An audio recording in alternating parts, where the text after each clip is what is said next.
యూరోప్లో స్విట్జర్లాండ్ అని ఒక దేశం. దీని సరిహద్దులు అన్నారు అనుకోండి, ఒకవైపు జర్మనీ ఉంటుంది, ఇంకొక వైపు ఫ్రాన్స్, అలాగే ఇటలీ, ఆస్ట్రియా లాంటి దేశాలు. సో ఈ బార్డర్స్ అన్నప్పుడు మీకు ఇమీడియట్గా వరల్డ్ వార్ 1, వరల్డ్ వార్ 2 అంటే వరల్డ్ వార్ 1, వరల్డ్ వార్ 2లో మీకు జర్మనీ, ఫ్రాన్స్, ఇటలీ, ఆస్ట్రియా లాంటి దేశాలు ఇన్వాల్వ్ అయి ఉన్నారు కదా. కానీ మీరు స్విట్జర్లాండ్ని చూసారు అనుకోండి, వాళ్ళు ఇటు అమెరికా, రష్యా వైపు లేరు, అలాగే మీకు జర్మనీ, ఇటలీ వైపు కూడా లేరు. న్యూట్రల్గా ఉంటాము. అంటే 1515లో వీళ్ళు ఫ్రాన్స్తో ఒక యుద్ధము చేశారండి. ఈ యుద్ధంలో ఓడిపోయారు. ఓడిపోయిన తరువాత స్విట్జర్లాండ్ పాలకులు ఒక నిర్ణయం తీసుకున్నారు. అది ఏమిటి అంటే, మనకు యుద్ధాలు అనేవి సూట్ కావు. అంటే మనం ఇక మీదట ఏ దేశం పైన కూడా యుద్ధము చెయ్యకూడదు. చేయడం వల్ల ఏం జరుగుతుంది? ఫస్ట్ ప్రాణ నష్టం, మీ సైనికులు మరణిస్తారు. అలాగే ఆస్తి నష్టం, మీ యావత్ దేశము కూడా మీకు సర్వనాశనం అవుతుంది. కాబట్టి యుద్ధము చెయ్యడము అనేది ఒక పిచ్చి పని. మనము ఇది చెయ్యకూడదు. మరి ఏం చెయ్యాలి? మనము న్యూట్రల్గా ఉండాలి. ఎక్కడైనా యుద్ధాలు జరిగినా కూడా ఇమీడియట్గా మనము వెళ్ళి ఆ యుద్ధాన్ని ఆపే ప్రయత్నము చెయ్యాలి. అంటే ఏంటి? మీడియేషన్. సో స్విట్జర్లాండ్ యొక్క విజయం అంటే వరల్డ్ వార్ 1, వరల్డ్ వార్ 2లో వీళ్ళు ఇన్వాల్వ్ అవ్వలేదండి. కానీ మీకు ఈ శరణార్థులు ఉంటారు చూసారా, జర్మనీ వైపు నుంచి వస్తారు, ఫ్రాన్స్ వైపు నుంచి వస్తారు, ఆస్ట్రియా వైపు నుంచి కూడా మీకు రెఫ్యూజీస్ వస్తారు. వీళ్ళందరికీ కూడా ఆశ్రయం ఇచ్చి, వాళ్ళకు ఆహారము పెట్టి, వాళ్ళకు మంచి షెల్టర్స్ ఇచ్చి ఇక్కడ ఉండండి అంటే ప్రపంచంలో స్విట్జర్లాండ్ లాంటి దేశమే లేదు. వీళ్ళు మానవతా దృక్పథముతో ఎవరు వచ్చినా వాళ్ళని ఆదరిస్తారు. అంత ఒక అద్భుతమైన దేశము ఇది అని చెప్పి యావత్ యూరోప్ కాదు, ప్రపంచం అంతా కూడా వాళ్ళని కొనియాడింది. ఇంకా ఇది ఎలా చెప్పాలి అంటే, మీకు 2వ ప్రపంచ యుద్ధం అయిపోయిన తరువాత యునైటెడ్ నేషన్స్ను వీళ్ళు ఎస్టాబ్లిష్ చేశారు. సో యునైటెడ్ నేషన్స్కి సంబంధించిన ఏ మిషన్ అయినా కూడా స్విట్జర్లాండ్లోనే ఉండాలి అని చెప్పి వీళ్ళు అనుకున్నారు. అలా చూశారనుకోండి, 40 ఇంటర్నేషనల్ ఆర్గనైజేషన్స్ మీకు జెనీవాలో మీకు కనిపిస్తారు. అలాగే 180 పర్మనెంట్ మిషన్స్. అంటే ప్రపంచ స్థాయిలో ఎక్కడైతే శాంతియుతమైన వాతావరణం ఉండాలని కోరుకుంటున్నారో, సో వీళ్ళందరూ కూడా స్విట్జర్లాండ్లోనే తమ మిషన్స్ను ఏర్పాటు చేసుకుంటారు. మీకు 400కు పైగా ఎన్జిఓలు, ఇవి కూడా స్విట్జర్లాండ్లోనే. అంటే ఈ ప్రపంచంలో శాంతియుతమైన పరిష్కారము అంటే the first choice is Switzerland అని యునైటెడ్ నేషన్స్ వాళ్ళు కూడా. అంటే స్విట్జర్లాండ్ యొక్క గొప్పతనం ఏంటంటే, వీళ్ళు ఎక్కడ ఒకవైపు అంటే న్యూట్రల్గా ఉంటారు కదా, ఒక దేశము వైపు ఎందుకు మొగ్గు చూపించాలి అని చెప్పి యునైటెడ్ నేషన్స్లో కూడా వీళ్ళు కలవలేదండి.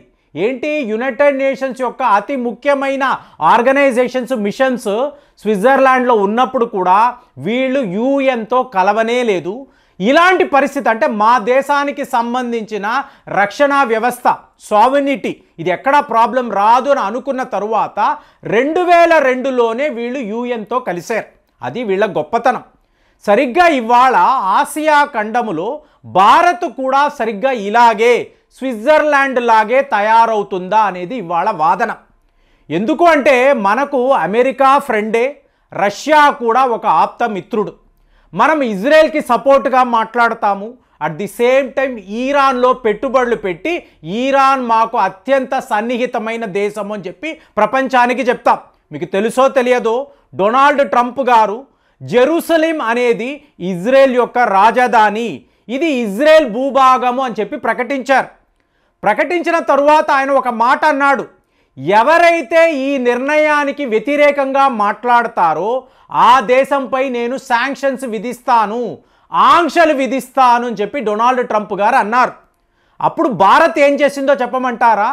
మనము ఇజ్రాయెల్కి వ్యతిరేకంగా ఓటింగ్ వేశాం. ఎందుకు? Organisation of Islamic Cooperation. భారత్కి ఒక అమెరికాతోనో రష్యాతోనో కాదండి, ఈ ఇస్లామిక్ దేశాలతో అంతా కూడా మంచి ఫ్రెండ్షిప్ ఉంది. 56 దేశాలు కలిగిన organisation of Islamic cooperation. So వీళ్ళ మద్దతు కూడా మనకు కావాలి కదా. ఒక్క యుఏఈతో మనము $100 బిలియన్ అమెరికన్ డాలర్స్ వ్యాపారం చేస్తాం. ఫ్రీ ట్రేడ్ అగ్రిమెంట్ ఉంది. సౌదీ అరేబియా, ఇరాక్, ఇరాన్ వీళ్ళందరి వద్ద కూడా ఆ రోజుల నుంచి ఇప్పటిదాకా కూడా మనం చమురు కొంటున్నాము.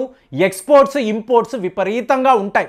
కాబట్టి డొనాల్డ్ ట్రంప్ గారు బెదిరింపులకు భయపడి మనం ఇజ్రాయెల్ వైపు నిలబడ్డామా?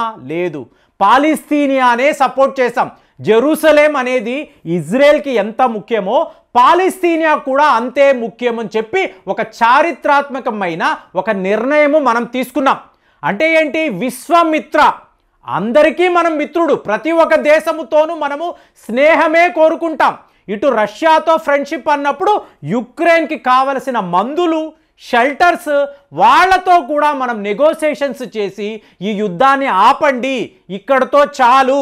ఇప్పుడు ఈ ప్రపంచంలో ఎక్కడ యుద్ధము జరిగినా, ఒక చైనా వియత్నాం యుద్ధము జరిగినా కూడా స్విట్జర్లాండ్కి సంబంధించిన అధికారులు అక్కడ ఉంటారు. వద్దండి, యుద్ధాన్ని ఆపేయండి. దీన్ని ఏ లెవెల్కి తీసుకెళ్తారు?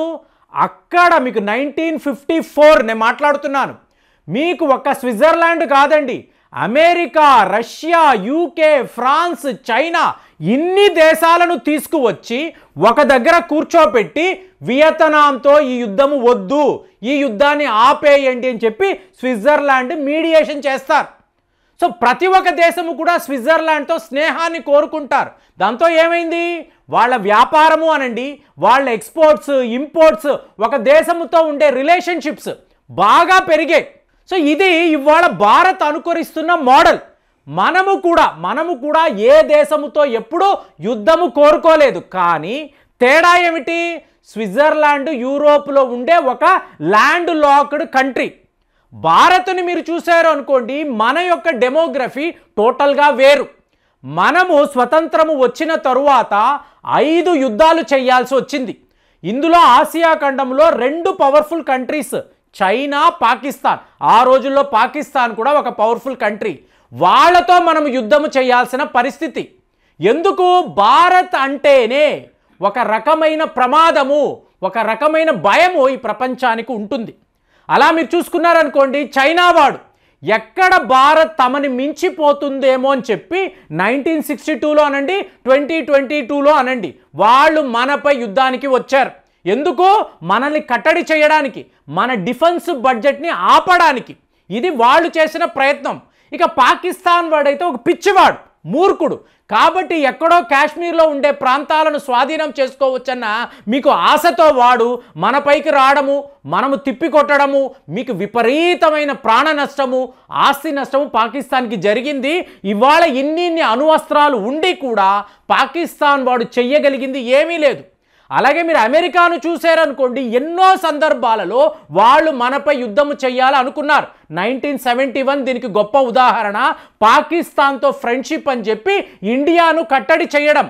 అయినా కూడా మనం ఏంటి, అమెరికాను అమెరికాలాగే చూస్తాము, మన రష్యాను ఆప్తమిత్రుడిగా చూస్తాం. ఇంకా చెప్పాలంటే గ్రేట్ ఎగ్జాంపుల్ మీకు కెనడాకు సంబంధించిన 400 కంపెనీలు ఇవాళ కూడా భారత్లో వాళ్ళు ఆపరేట్ చేస్తున్నారు. అలాగే మన దేశానికి సంబంధించిన 1000కి పైగా కంపెనీస్ కెనడాలో వీళ్ళు వ్యాపారం చేసుకుంటున్నారు. కానీ జస్టిన్ ట్రూడో అంటే మన బద్ధ శత్రువు. జస్టిన్ ట్రూడో భారత్కు వచ్చినప్పుడు ప్రధానమంత్రి కాదు, హోంమంత్రి కాదు, డిఫెన్స్ మంత్రి కాదు, ఎవరూ కూడా అతన్ని ఇన్వైట్ చేయడానికి వెళ్ళలేదండి. ఎందుకు? అతను ఖాళీస్తాన్ మూమెంట్కి సపోర్ట్గా మాట్లాడుతున్నాడు. కాబట్టి కెనడా ప్రధానమంత్రియే వచ్చినా కూడా మనం అసలు పట్టించుకోం. అలాగే అమెరికాను ఎదిరిస్తాం, యూరోప్ యూనియన్, యూరోప్లో ఎన్నో దేశాలు వాళ్ళని ఎదిరిస్తాము, ప్రశ్నిస్తాము, మీరు చేస్తున్నది తప్పు అంటాము. అట్ ది సేమ్ టైం వాళ్ళతో ఒక మంచి ఫ్రెండ్షిప్, మంచి వ్యాపారం, వాళ్ళను మనం చీకొట్టడం, వాళ్ళు మనల్ని చీకొట్టడం, ఫైనల్గా చేసేది లేక మనతో వాళ్ళు వ్యాపారానికి ఒప్పుకొని ఇలా ట్రేడ్ రిలేషన్షిప్ని పెంచుకోవడం. కాబట్టి మనం స్విట్జర్లాండ్ మోడల్ని అనుకరించిన మన దేశం యొక్క స్థితిగతులను మీరు గమనించారు అనుకోండి, వాళ్ళ మోడల్ ఓకే, కానీ మనము చాలా అగ్రెసివ్గా ఉంటాము. ఇదే తేడా. మరి మీరు చెప్పండి, స్విట్జర్లాండ్కి భారత్కి మధ్య ఉండే పోలికలేంటి? ఫ్రెండ్షిప్ అంటాము, న్యూట్రల్గా ఉంటాము, మీడియేషన్ చేస్తాం. కానీ మనము ఎన్నో యుద్ధాలు చేశాము, స్విట్జర్లాండ్ వాళ్ళు అలా చేయలేకపోయారు. ఈ తేడాను మీరు గమనించారా? గమనిస్తే కామెంట్స్లో అసలు మీ ఒపీనియన్ ఏంటి? ఇండియా ఇంకొక స్విట్జర్లాండా? ఈ విషయం పట్ల మీ అభిప్రాయాలు తెలియజేయండి. మళ్ళీ వచ్చే వీడియోలో కలుద్దాం. జై హింద్.